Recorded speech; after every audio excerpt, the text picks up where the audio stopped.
de Dios en la vida de los patriarcas, de la descendencia de Jacob y en la vida de José, pues realmente fue muy alentador darnos cuenta cómo hasta el último momento el Señor evidenciaba tener el control de todas las cosas. Y llegamos a este nuevo libro, el cual da la continuidad del capítulo del Génesis del 50, donde veíamos lo que acontece después de que los hermanos de José llegan y habitan juntamente con su padre.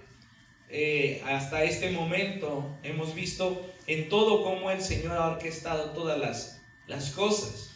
Éxodo es el segundo libro de la Biblia y nos damos cuenta que es la sucesión o es la continuidad del Génesis, porque a través de estos libros, de estos capítulos, podremos ir aprendiendo poco a poco lo que el Señor esperaba de su pueblo.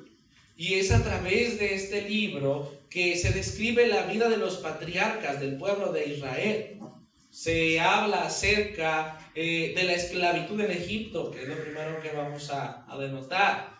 Vemos cómo Dios interviene de una manera maravillosa sobre su pueblo. Y usted puede ir leyendo desde ahorita, y los que ya empezaron, porque sé que varios de nosotros ya empezamos con este libro, podemos maravillarnos al ver la obra del Señor a través de su poder en la vida de los egipcios y en la vida de Israel. La instrucción de la Pascua, la promulgación de la ley en el Sinaí, la organización del culto público. Casi todos los fundamentos de la vida judía se encuentran en este libro, los 10 mandamientos. Nos encontramos las fiestas que se le estableció al pueblo que tenían que practicar constantemente, fiestas religiosas, principios morales de la vida familiar, civil, social al pueblo. Es a través de este libro que usted y yo podemos conocer el carácter de Dios conforme a lo que demanda o demandó en este preciso momento hacia el pueblo que Él escogió. Y también podemos destacar en cada uno de los capítulos el Dios soberano y la elección limitada que Él tiene desde siempre hacia con quien Él quiere. Pues es Dios quien decidió bendecir a Abraham. Es Dios quien decidió bendecir a su descendencia. Es Dios quien decidió y quien ha estado cumpliendo sus palabras hasta este momento. De esa manera nos damos cuenta que a través de la misma Biblia pues se evidencia que el autor sigue siendo Moisés. Sigue siendo Moisés el autor de este libro. Y usted y yo lo podemos constatar porque él mismo se autentica como el escritor del contenido de lo que está diciendo. Por ejemplo, en Éxodo capítulo 24, versículo 4 dice: y Moisés escribió todas las palabras de Jehová, y levantándose de mañana edificó un altar al pie del monte y 12 columnas según las 12 tribus de Israel. También lo vemos en el momento de los mandamientos. Éxodo capítulo 34, versículo 4 dice: y Moisés alisó 2 tablas de piedra, como las primeras, y se levantó de mañana y subió al monte Sinaí, como lo mandó Jehová, y llevó en su mano las 2 tablas de piedra. Hay algunas otras porciones de la escritura que nos demuestran que estos fueron escritos por Moisés. Números capítulo 33, versículo 2 dice: Moisés escribió sus salidas conforme a sus jornadas por mandato de Jehová. Y uno más, Deuteronomio capítulo 31, versículo 9, dice: y escribió Moisés esta ley, y la dio a los sacerdotes hijos de Leví, que llevaban el arca del pacto de Jehová, y a todos los ancianos de Israel. Y hay muchísimos más versículos del Antiguo Testamento que corroboran y que dan autenticidad que fue Moisés el quien escribió estos pasajes. Desde incluso, por ejemplo, Josué 1:7, lo vemos en Primera de Reyes capítulo 2, versículo 3, Segunda de Reyes capítulo 14, versículo 6, Nehemías capítulo 13, versículo 1, Daniel capítulo 9, versículo 11, y hasta Malaquías capítulo 4, versículo 4. Entonces Moisés mismo se describe a él en el libro del Éxodo como el autor de esta compendio de capítulos, el cual nos permite darnos cuenta de lo que su nombre dice. Éxodo significa salida, y es a través de este libro que se evidencia principalmente la obra de salvación del Señor sobre un pueblo afligido. Entonces, de esta manera nos damos cuenta que que a través de esta composición, pues realmente evidenciamos el poder de Dios y la obra de Dios sobre su pueblo. Me parece algo destacable en los comentarios que había respecto a la escritura, a la composición de este libro, pues es que en la mayoría de las ocasiones toda la escritura es evidenciada a través de la misma historia, a través de otros comentarios o incluso escritos seculares que dan veracidad a la autenticidad de la escritura. Y en el libro de Éxodo hay ciertas discrepancias o diferencias, ya que no hay un respaldo respectivamente de Egipto que dé mención a lo que está por acontecer. Y uno de los comentarios decía que de una manera historiográfica de la historia de los egipcios, pues ellos no tendrían en consideración ni en apuntes, ni en escritos, ni en crónicas, ni en ningún tipo de historia o de antecedente, pues que hayan sido afligidos o momentos de derrotas o donde hubiera pueblos que se levantaran en contra de ellos, y mucho menos dejarían por escrito o por sentado lo que Dios ya tenía por escrito, que haría con su pueblo y que evidenciaría sobre el pueblo de Israel. Entonces, aunque históricamente no haya una evidencia de acuerdo a la historia egipcia, todos los pasajes de la Biblia en el Antiguo Testamento es evidencia de la veracidad de cada uno de los acontecimientos que veremos a partir de hoy. Por eso nos damos cuenta que a través de este capítulo abordará muchos otros pasajes que veremos incluso hasta en los Salmos. Y cuando, si Dios nos permite, llegar a las menciones que el mismo Cristo hace cuando estuvo en su ministerio, afirmando y recordando muchas porciones que Dios en la persona del Padre revelado, lo vemos a través de su revelación en su ley, en sus principios, en lo que Él estableció. Entonces nos damos cuenta que de esta manera la secuencia de Éxodo pues es de lo que había acontecido en Génesis. Y si me acompaña al versículo 1 del capítulo 1, nos damos cuenta cómo venimos cerrando el capítulo o el libro de Génesis. Éxodo capítulo 1, versículo 1, y dice: estos son los nombres de los hijos de Israel que entraron en Egipto con Jacob. Cada uno, dice, entró con su familia: Rubén, Simeón, Leví, Judá, Isaacar, Zabulón, Benjamín, Dan, Neftalí, Gad y Aser. Todas las personas que le nacieron a Jacob fueron 70. Y dice: y José estaba en Egipto. Los que entraron a la tierra de Egipto, hermanos, en el momento donde había la más fuerte de las sequías, y entra José con sus hijos, Jacob con sus hijos, pues había 70 personas que estaban entrando a Egipto, proveniendo en medio de una necesidad y en una aflicción que acontecía sobre no solamente Egipto, sino sobre todo el mundo conocido. Sin embargo, nos damos cuenta que en estos versículos que estamos viendo hay un periodo que no se nota, porque para nosotros son simplemente un versículo a otro, pero hay un periodo de 400 años de por medio que se denotan entre este momento de la entrada de José, de la familia de José hacia Egipto. Y dice la escritura que después de que se anuncian los nombres, versículo 5, fueron 70, y dice el versículo 6: y murió José y todos sus hermanos y toda aquella generación. Dice el versículo 6 y dice el versículo 7: y los hijos de Israel fructificaron y se multiplicaron. Hasta este momento, hermanos, de un versículo a otro, para nosotros a lo mejor fue un culto a otro, pasamos de un libro a otro, pero aquí hay un montón de tiempo de por medio, en donde el pueblo de Israel, o los hijos de Jacob, que es el mismo, empezaron a crecer, a multiplicarse, al grado que incluso si usted y yo vamos a Números capítulo 1, versículo 46, en uno de los censos, cuando ya se está hablando del pueblo en sí, se habla, dice Números 1, 46, y fueron todos los contados 603,550 hasta este momento. 400 años han pasado, y en ese inter ya hay más de esta cantidad de hijos o descendientes de Jacob. Es decir, realmente en este tiempo Dios había cumplido su palabra. Y es una de las principales evidencias que a nosotros nos debe producir gozo. Que la promesa que Dios le había dado a Abraham, la promesa que Dios había dado a la descendencia de Abraham, sería que serían numerosos.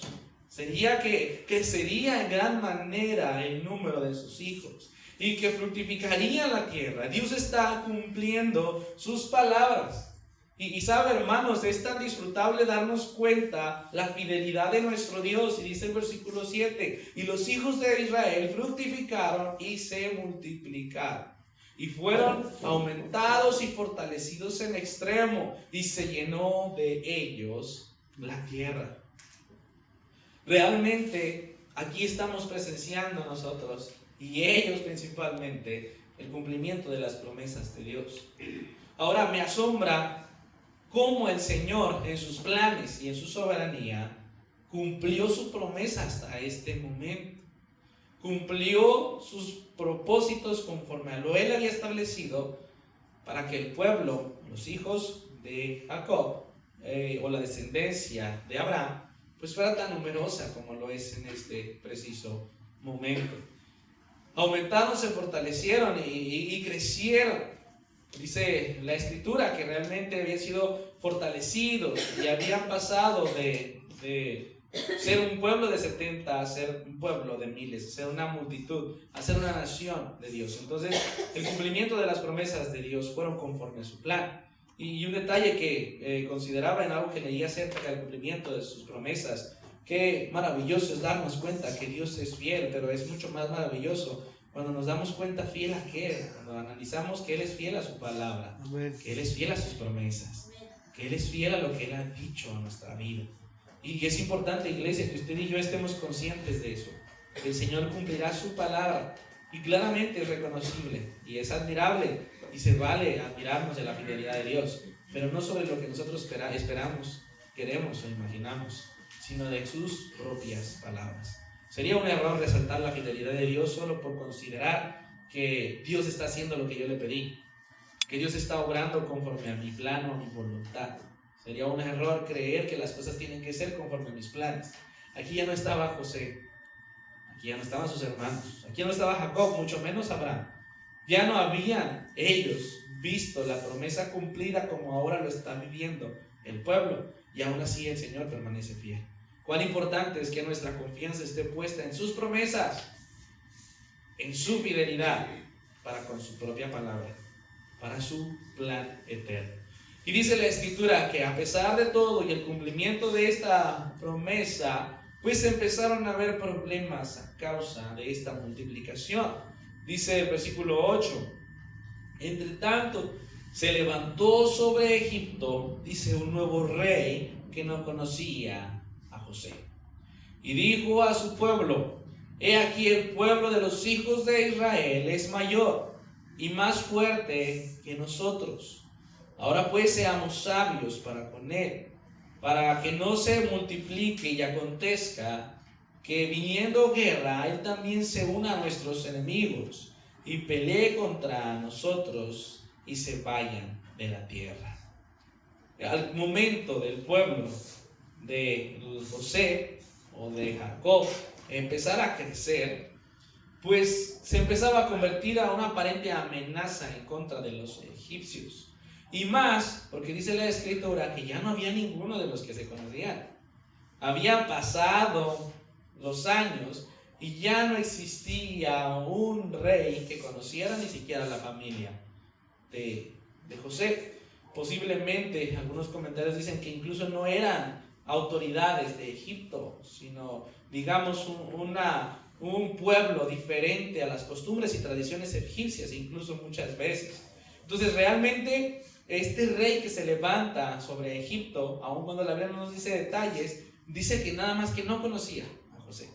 No había una forma, ni tampoco el antecedente de haber visto la obra de Dios y la manera en cómo el Señor lo utilizó para salvar al pueblo de Israel, para salvar al pueblo de Egipto y el mundo entero que venían a ellos. No podían analizarlo porque era un pueblo que no había experimentado esto al grado que consideraban que al multiplicarse y hacer tantos los hijos de Jacob, se convertían en una amenaza latente que en un momento de ataque o de una invasión de un pueblo vecino pudieran irse en contra de los mismos egipcios. Y entonces tuvieron que implementar una estrategia o un plan para poder contrarrestar o la posibilidad que hubiera de que fueran conquistados por este mismo pueblo. Y él les dice eso al pueblo: seremos más sabios, seremos más astutos. Y dice el versículo 11 que entonces el plan comienza sobre los hijos de Jacob. Entonces pusieron sobre ellos, dice, comisionarios de tributos, que los molestasen con sus cargas, y edificaron para Faraón las ciudades de Almacenaja, Pitón y Ramesés.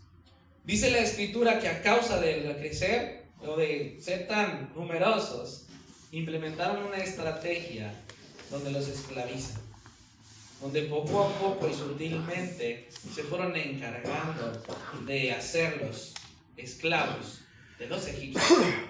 Checaba acerca de la forma legal o astuta que tenían ellos, y uno de los puntos legales con los cuales se empezaba es que todos los extranjeros que se residieran en ciudades egipcias estaban obligados a trabajar un mes completo sin salario, sin que se les pagara nada, con el fin de pagar su estancia, digámoslo, en tierras de Egipto. Entonces, supuestamente, o el plan fue tan astuto con el fin de controlar poco a poco, y no solamente de tenerlos en sujeción, sino que de esta manera hubiera comisionarios o gente delegada con el fin de hostigar y de cargar y de mantener sujetos al pueblo de Israel, y de esa manera ellos tener el control, al grado que la aflicción y los oprimían tanto. Y en medio de la aflicción, hermanos, y en medio de que hubiera estas situaciones, sabemos que Dios seguía teniendo el control.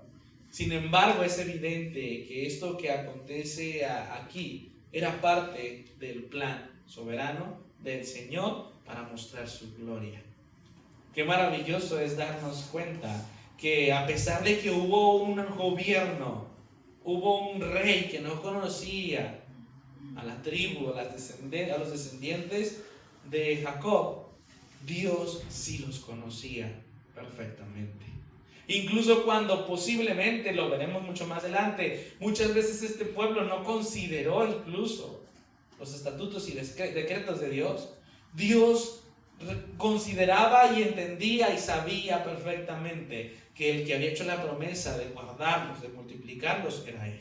Y la evidencia se encuentra en este versículo 12, que dice que aun cuando había más opresión y entre más cargas hubiese para el pueblo de Israel, dice el versículo 12, tanto más se multiplicaban y crecían, de manera que los egipcios temían a los hijos de Israel. Entre más supuestas aflicciones, entre más supuesta carga o yugo hubiese en contra del pueblo, dice la escritura que más crecían, más se multiplicaban, más se fortalecían. Y aquí, hermanos, nosotros nos podemos quedar maravillados, porque realmente sabemos que quien los fortalecía y quien los multiplicaba no eran sus fuerzas, no era que pudieran contra un gobierno entero, es que era Dios quien estaba con ellos. Era Dios quien sostenía y quien permitía que su pueblo creciera, quien permitía que incluso hubiera aflicción y persecución y opresión. Era Dios quien permitía, a través de la consecuencia de las mismas decisiones del pecado de los hombres, era Dios quien a través de esto tenía el plan y propósito de mostrar su gloria hacia su pueblo escogido. Una cosa es evidente sobre los escogidos de Dios, que el Señor permitirá que vengan situaciones y momentos donde a lo mejor aparentemente nadie más dará nada o tendrá valor ni en consideración a su pueblo. Habrá situaciones donde Él permita que las consecuencias de nuestras vidas o de nuestras malas decisiones nos hayan alcanzado, pero es innegable que a los escogidos de Dios el Señor tendrá un plan para con su pueblo, para con su iglesia. Amén. Era evidente que a lo mejor lo que vemos en otros capítulos más adelante pues se denotara, porque a través del tiempo uno de los más graves errores del pueblo de Israel fue ignorar y olvidarse de la ley de Dios, olvidarse de los principios que sus padres tuvieron. Pero hoy nosotros podemos apreciar varios principios acerca de esta porción. Como dice el versículo 12, eso, que ellos crecían y que se mantenían adelante, al grado que los egipcios temían a los hijos de Israel. Y dice el versículo 13, y los egipcios, al ver las situaciones, dice, hicieron servir a los hijos de Israel con dureza. Ahora, y de una manera poco a poco, llegó el momento en donde implementaron ahora sí aflicción física, dolor, al grado que dice el versículo 14, que esto produjo que se amargaran ellos. Y se amargaron sus vidas con dura servidumbre, dice, en hacer barro y ladrillo, y en toda labor del campo, y en todo su servicio, al cual los obligaban con rigor. Realmente llegó un punto donde era un asunto legal, un asunto político, un asunto donde ya no tenían el control, al grado hasta que ya era una imposición, con el fin de tener controlado al pueblo y evitar que hubiera un momento en donde se levantaran en contra de ellos. Y dice la Escritura que de esta manera vivieron, siendo afligidos, sufriendo 400 años de esclavitud hasta este preciso momento. Pero en medio de todo esto, hermanos, nos podemos dar cuenta de varias cosas que deben alentar nuestra vida. En primer lugar, nos damos cuenta que estamos hablando de un pueblo escogido por Dios. Estamos hablando de un pueblo que el Señor había elegido, que el Señor había decidido tenerle como pueblo suyo. Y es lo que les decía hace un momento, una cosa disfrutable es saber que realmente hablar de un plan de un Dios soberano, pues es saber que Él sabe y tiene el cuidado de todas las cosas, que Él orquesta las situaciones y que no hay nada que se salga de su mano. Hoy nosotros podemos ser comparados en cierto sentido con este pueblo, hermanos. Hoy nosotros podemos encontrar la situación o el comparativo a la manera en cómo el pueblo se encuentra en esta situación, siendo esclavo de un pueblo, siendo afligido y endurecido a causa de las situaciones que de una u otra forma lo rodearon. Y de cierto sentido nosotros nos damos cuenta que fue plan del Señor. Y claramente cuando ya leemos los demás versículos o capítulos y nos damos cuenta de la obra maravillosa que el Señor tenía, pues bueno, tenemos la confianza para descansar, para alentarnos y a gozarnos en la manera de obrar a Dios sobre su pueblo. Hoy nosotros, hermanos, tenemos esta enseñanza, la cual se dejó plasmada por medio de Moisés, para que el pueblo recordara.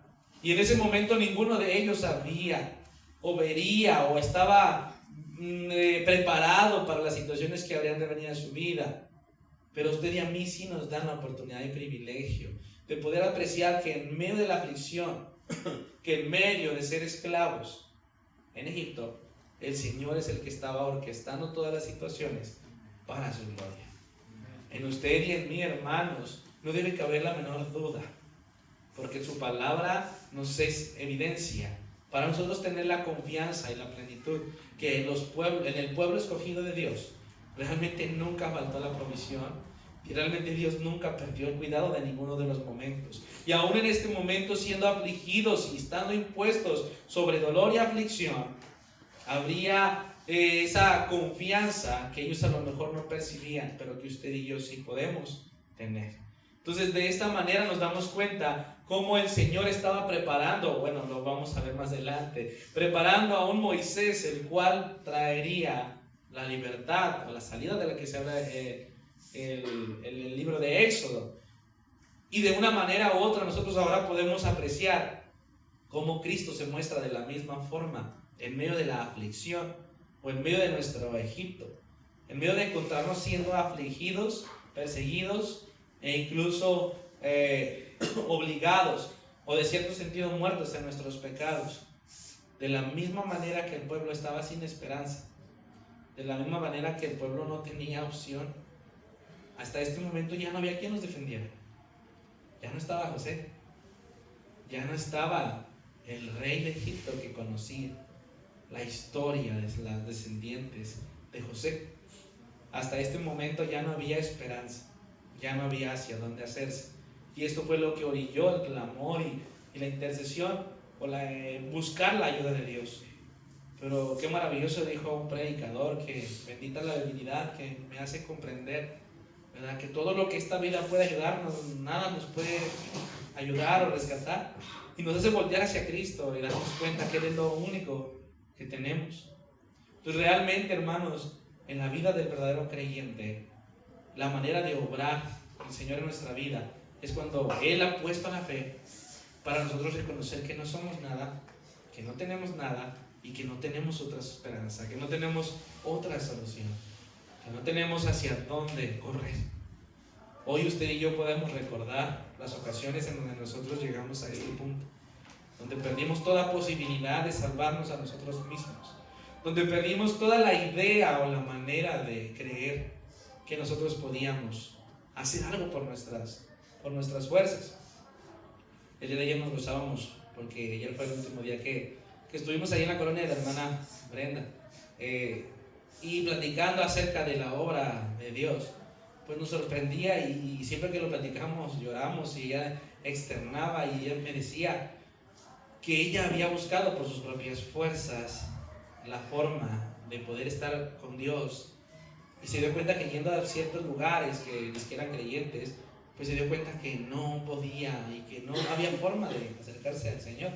Y dice ella que antes de que el Señor nos llevara, ella había hecho una oración, y en su oración le había dicho a Dios que ella aceptaba que por su vida pasada nunca iba a ser digna de ser hija de Dios.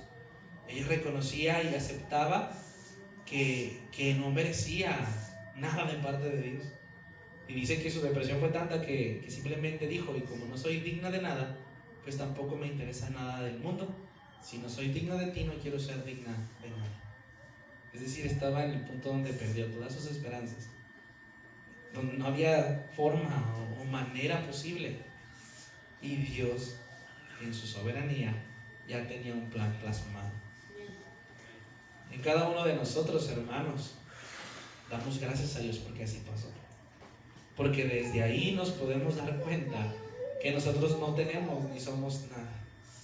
Y si usted se siente alguien, o usted no ha llegado al punto donde ha perdido toda esperanza, donde ha estado en la parte donde su vida ya no tiene solución y donde ya no hay a dónde correr, entonces probablemente no reconozca o no vea la necesidad de Cristo, como cuando alguien reconoce que es pecador. La iglesia ha atravesado situaciones desde que conoce a Cristo para que no tengamos ninguna esperanza, para que no haya ninguna posibilidad de encontrar salvación por ningún lado. Pero ahí es donde evidencia el Señor su obra, ahí es donde su poder se magnifica, ahí es donde el creyente viene al arrepentimiento, ahí es donde el que confía o el que es ordenado para salvación reconoce su condición y su necesidad de Dios. Hoy damos gracias a Dios por ese momento. A lo mejor en ese momento no, a lo mejor en ese instante solo nos encontrábamos siendo esclavos, afligidos, en todo servicio, con toda obligación y con todo rigor. Pero hoy podemos agradecer al Señor. A través del pueblo de Israel nos damos cuenta que hoy nosotros podemos dar gracias por esos momentos. Moisés fue el instrumento para mostrar la ley y la esperanza. Cristo es el instrumento de gracia hacia nuestra vida. La historia del Éxodo tipifica nuestra historia en cuanto a nuestra manera de vivir sin Cristo. Como después de 400 años de esclavitud, Dios escoge el pueblo y mantiene sus promesas sobre el pueblo escogido. Éxodo es una muestra de que hay un Dios que sigue libertando a quien Él quiere. Éxodo para nosotros es una evidencia que nos da la fe para ver la manera de Dios obrar las circunstancias que su pueblo atraviesa, a través de los momentos o de las situaciones donde el pueblo atravesó sin considerar o imaginar de lo que vendría después. Pero nos permite darnos cuenta de que ese Dios sigue libertando al que está en esclavitud, sigue haciendo la obra sobre los que confiamos en Él y sobre los que ya han sido escogidos. Sigue dando la fe para creer que aún en los momentos más críticos, Él es el que obra en nuestra vida. Éxodo no es una historia que narre o mencione o exalte los atributos o características de Moisés, sino de un Dios de los cielos revelado y manifestado a través de la obra que Él mismo orquestó. No se trata de ningún hombre, no se trata de los capítulos que veamos que enfatizará a Moisés, no se trata de lo que él puede hacer, porque en todo es Dios quien está orquestando las situaciones y circunstancias.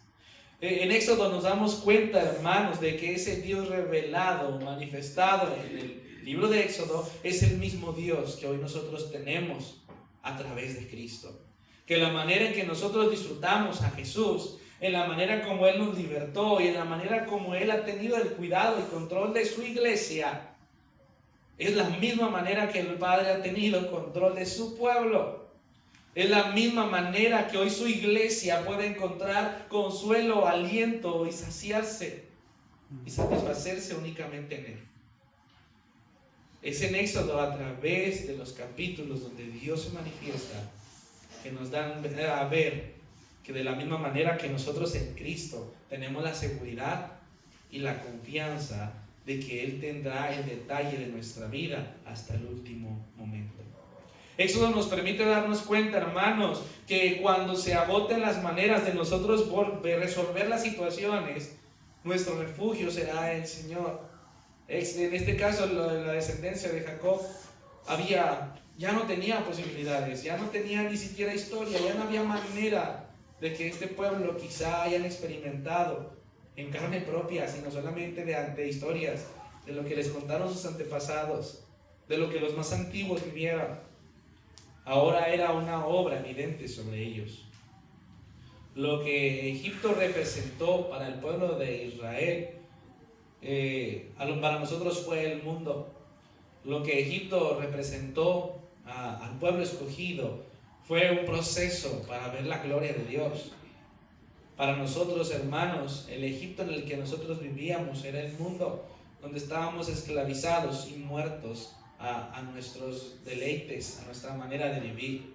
Y de la misma manera que el pueblo fue rescatado por soberana voluntad de Dios, hoy nosotros hemos sido rescatados por esa misma gracia.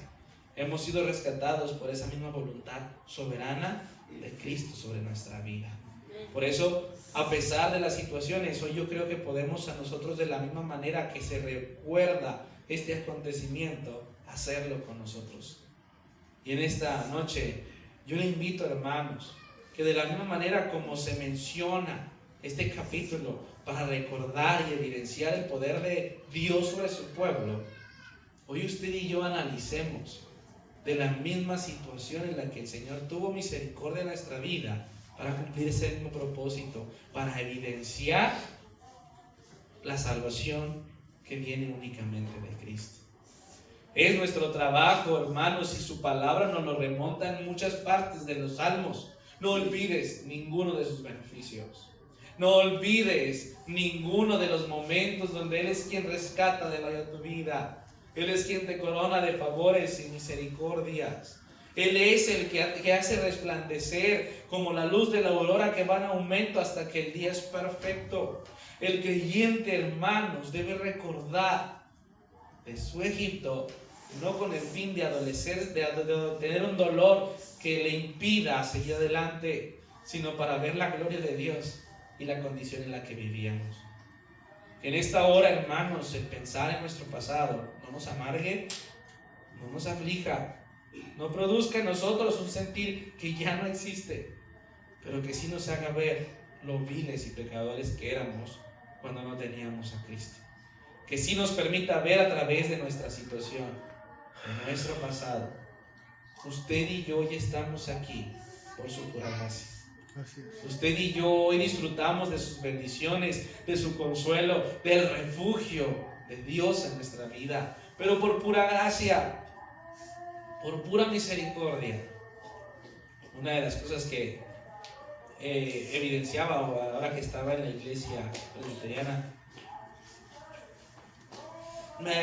digamos que me comparé en cierto sentido, en el sentido de decir, realmente es Dios quien hace la obra conforme Él quiere.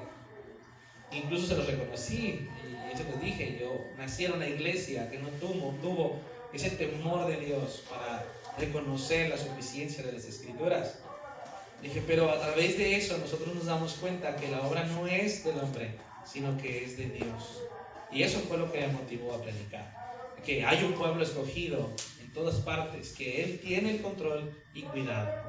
Me gozo al poder dar fe de la mayoría de los que vienen a la iglesia Sublime Gracia, y que cada uno de nosotros podemos dar testimonio de la obra de Dios en nuestra vida. Y lo más maravilloso es que todos nos encontrábamos de la misma manera que el pueblo de Israel. Y lo más maravilloso es que si cada uno de nosotros contara su testimonio, cada uno de nosotros estábamos perdidos. Cada uno de nosotros no teníamos esperanza. Cada uno de nosotros, o nuestras propias decisiones, o las situaciones que nos rodeaban, o lo que usted quiera, pero estábamos muertos en nuestros delitos y pecados. Así es. Y esa muerte nos impedía tener una esperanza. Pero hoy damos gracias a Dios porque en medio de nuestra desesperanza, en medio de nuestra aflicción, en medio de lo mejor de la situación en que ya no teníamos esperanza, hermanos, el Señor tenía un plan. Hoy, en primer lugar, la iglesia debe ser alentada al recordar su pasado y al darnos cuenta de la obra de Dios sobre nuestra vida. Y en segundo punto, hoy la iglesia debe ser confrontada a entender que en este momento había un pueblo del cual nadie veía nada. Había gente que no tenía esperanza aparente de ninguna posibilidad de ser rescatados. Es más, simplemente cualquiera que viera al pueblo de Israel los vería como un pueblo condenado a la cautividad permanente. Cualquiera que volteara a ver a los hijos de Jacob diría que pobre pueblo, porque ya no había esperanza para ellos. Cualquiera los hubiera desesperanzado. Cualquiera les hubiera quitado la posibilidad de ellos ser alguien en la vida, porque solamente tenía la función de ser esclavo. De la misma manera, ahorita hay mucha gente que vive de la misma forma, esclavizada, sin esperanza, sin la posibilidad mínima, hermanos, que por sus propias fuerzas dejen las adicciones, drogadicción o su vida de pecado. Pero usted y yo no tenemos el control de las cosas para poder decir quién sí y quién no. Usted y yo no tenemos en mente los planes maravillosos de Dios. Y a la vuelta de la esquina nos podemos llevar sorpresas al darnos cuenta que Dios tenía en planes obrar en ciertas personas o en ciertas situaciones que no le honraban en lo absoluto. Pero nuestra tarea, hermanos, al ver las situaciones o gente que está viviendo de esa manera, debe ser movida a misericordia y alentarnos al saber que como este pueblo no tenía esperanza, hay gente que no tiene esperanza, pero a través de Cristo sus vidas pueden ser cambiadas. La iglesia debe ser sensible a las condiciones, a la necesidad de las personas sin Cristo. Y no porque nosotros seamos la esperanza, sino porque tenemos la esperanza. No porque la iglesia sea el medio que ellos tendrán para reconciliarse, sino que nosotros tenemos a un Cristo que sigue cambiando las vidas. En usted y en mí la condición de la gente sin Cristo, que la gente que está en esclavitud, o va a producir por un lado una indiferencia de decir, no es mi vida, no es mi asunto, o realmente tener la disposición de decir, ¿verdad? Yo pondré de mi parte para ir a predicarle, para ir a hablarle de Cristo, para ir a compartirle. Ahora sí que para ser un Moisés para la vida de un pueblo esclavizado. Hoy usted y yo tenemos, hermanos, el privilegio de verlo de esa manera. Nuestro pasado glorifica al Señor. Nuestros pecados exaltan su gloria. Nuestras faltas y nuestros errores ya no nos avergüenzan, sino al contrario, nos hacen ver la condición y necesidad que tenemos de Él. Y los pecados de las personas y la condición de muerte del incrédulo es la oportunidad perfecta para dar gloria, para alabar, para exaltar y glorificar el nombre de Dios. Porque al final de cuentas, a lo más vil y menospreciado fue por quien Cristo vino. Lo que nadie más daba nada, donde no había esperanza. Que el Señor nos ayude, hermanos, a apreciar los egipcios, el Egipto de la gente que no tiene a Cristo como la oportunidad para ver la gloria de Dios, como lo está plasmando Moisés. En estos versículos solo se ve tragedia, y siguen las tragedias porque todavía se pone un poco más intenso el rey de Egipto cuando actúa de ciertas formas que realmente sorprende el actuar de alguien que no tiene a Cristo. Pero en medio de su tragedia o la evidencia de su condición, ahora nosotros que ya hemos leído esta historia, pues nos damos cuenta que hay una posibilidad donde Dios es honrado, donde Dios es glorificado, donde es glorificado sobre este rey, sobre los egipcios enteros. En esta hora, hermanos, yo le invito a eso. Por un lado, analicemos nuestro Egipto para dar gloria a Dios, para agradecerle al Señor y para tener la humildad que ninguno somos dignos de nada, que no estamos aquí por bonitos, que no tenemos nada de qué gloriarnos. Si de algo nos gloriamos, es de Cristo. Y también nos permite ver la condición, el Egipto de la gente, como una oportunidad para que Dios reciba gloria y alabanza. A lo mejor y nosotros no sabemos, y esa es una parte que a mí me confronta, porque somos muy dados a querer ver resultados prontos. Somos muy dados a querer ver a Dios obrar y la gente venir a Cristo y convertirse y arrepentirse en una semana o en una clase de escuela dominical o simplemente en un cuartito, como si a nosotros nos hubiera pasado así, como si a nosotros hubiésemos entendido de la noche a la mañana la gracia, la obra de Cristo.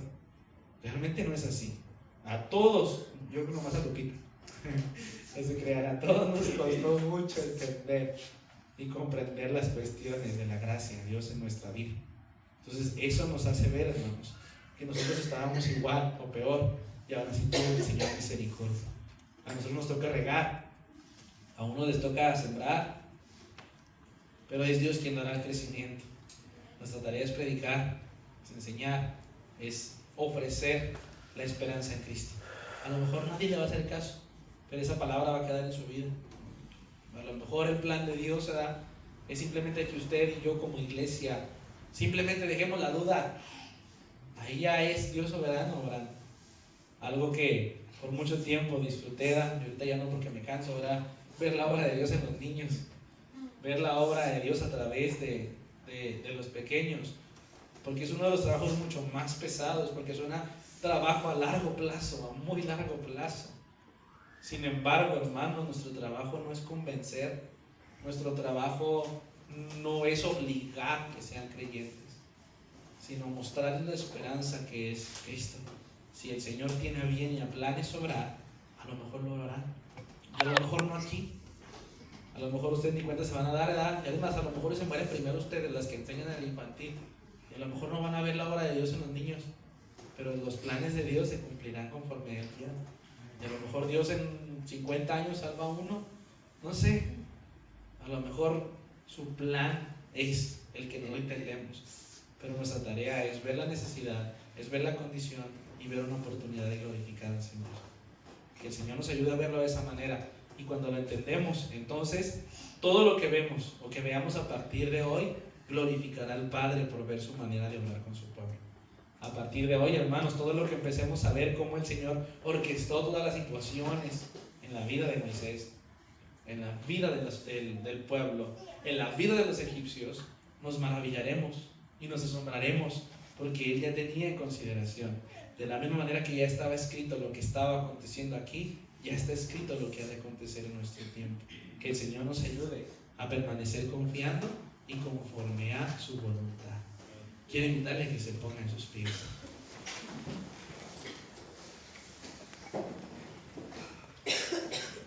Amado hermano, recordar la obra de Dios debe producirnos esa alegría y ese contentamiento por ver la manera en que Él obra en la vida de los suyos. El recordar su pasado debe producirle gozo y alegría, porque en medio de su maldad el Señor ha sido bueno. y que el día de hoy nos haga ver, hermanos, la situación. Realmente, cuando yo leí, decía, es que hasta aquí se ve todo trágico, se ve todo malo. Yo sé que hay cosas buenas que vienen más adelante, vamos a darle más, pero hoy nos toca darnos cuenta de la condición que existía en el pueblo de Israel.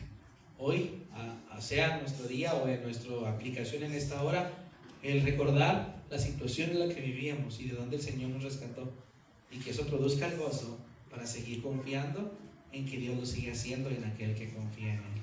Agradezcámosle a Dios en esta noche, porque a pesar de estar muertos nosotros en nuestra maldad, a pesar de estar nosotros, como dice la Escritura, oprimidos, a pesar de estar en dureza por nuestro pecado y amargura por la condición en la que vivíamos, con dura servidumbre, haciendo barro y ladrillo, y en toda labor del campo y en todo servicio, aun cuando éramos obligados a vivir una vida de maldad por nuestro propio pecado, el Señor ya tenía un plan.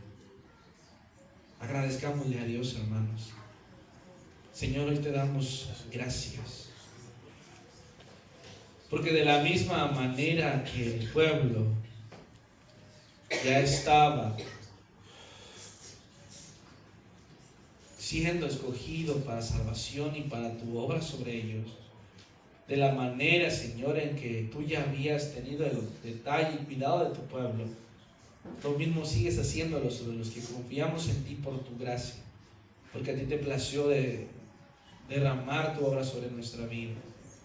Te agradecemos, eterno Padre, porque aún estando muertos en nuestros delitos y en nuestros pecados, tú nos amaste, tú tuviste misericordia de nosotros. Hoy permite que a través de esta palabra, Señor, nuestro pasado y nuestra condición de pecado nos hagan ver que tú eres suficiente y que no tenemos a dónde ir, y que nuestro pasado no nos atormenta, sino te glorifica y te honra al darnos cuenta de dónde nos sacaste y rescataste de la condición de nuestros pecados, Señor. Permite que a través de cada uno de estos capítulos nuestra fe sea alentada para seguir esperando en tus promesas y en tu palabra. También permite, Señor, que podamos darnos cuenta que la condición del hombre que no te tiene realmente es una oportunidad de glorificarte. Es una oportunidad para que los que han sido ordenados para salvación puedan reconocer que tú utilizas todas las situaciones para que como iglesia veamos tu obra como una esperanza eterna, el cual el hombre que tú has escogido, Señor, puede disfrutar, reconocer y vivir. Padre, hoy te agradezco por la fe de cada uno de mis hermanos, porque realmente eres tú quien nos permite apreciar tu obra, tu grandeza, tu gloria, y darnos cuenta que sin ti nada podemos hacer. Gracias te damos y rogamos porque seas tú, Señor, quien nos dé sabiduría, discernimiento en todo, y reconocer cuán suficiente eres sobre nuestra vida. Gracias por tu palabra, gracias por tu verdad, gracias por tu presencia. Permite, Señor, que de la misma manera que se aprecia tu obra en libertad a un pueblo, hoy podamos recordar, y el resto de estos capítulos, a la libertad que tú nos diste, que tú nos llamaste para tu gloria. Gracias te doy por esta oportunidad, por tu palabra, por este capítulo que nos da la oportunidad de apreciar nuestra maldad, pero también de distinguir y remarcar la gracia que has tenido con nosotros, Dios. Gracias te damos en el nombre de Jesús. Gracias, Dios.